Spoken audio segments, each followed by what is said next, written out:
ഈ അടുത്തിടെ എനിക്ക് കിട്ടിയ ഒരു ഫോൺ കോൾ ആണ്. ഡോക്ടറെ, എന്റെ കുഞ്ഞ് അബദ്ധവശാൽ തറ തുടയ്ക്കുന്ന ലോഷൻ എടുത്ത് കുടിച്ചു. ഞാനിനി എന്താണ് ചെയ്യേണ്ടത്?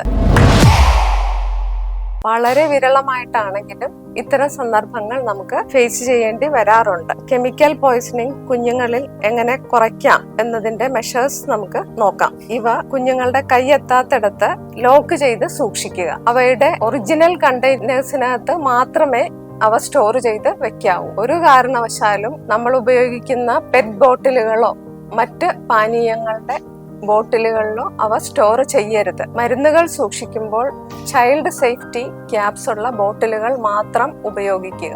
ഇത്രയൊക്കെ നമ്മൾ ചെയ്തിട്ട് ഒരു കുട്ടി ആക്സിഡന്റലി ഇതെടുത്ത് കുടിക്കുകയാണെങ്കിൽ ഒരു കാരണവശാലും ആ കുട്ടിയുടെ കഴിച്ച ആ സാധനം ഒമിറ്റ് ചെയ്ത് കളയിപ്പിക്കാൻ നമ്മൾ ശ്രമിക്കരുത്. കുറച്ചു നേരത്തേക്ക് ആ കുട്ടിക്ക് ഭക്ഷണമോ വെള്ളമോ ഒന്നും കൊടുക്കേണ്ടതില്ല. എന്നിട്ട് കഴിച്ച കെമിക്കലിന്റെ ആ ബോട്ടിൽ സഹിതം ഏറ്റവും അടുത്തുള്ള ആശുപത്രിയിലേക്ക് എത്തിക്കുക. ഈ പറഞ്ഞ കാര്യങ്ങളെ പറ്റി എന്തെങ്കിലും സംശയങ്ങളോ എന്തെങ്കിലും കൂടുതൽ അറിയണം എന്നുണ്ടെങ്കിൽ കമന്റ് ബോക്സിൽ രേഖപ്പെടുത്തുക.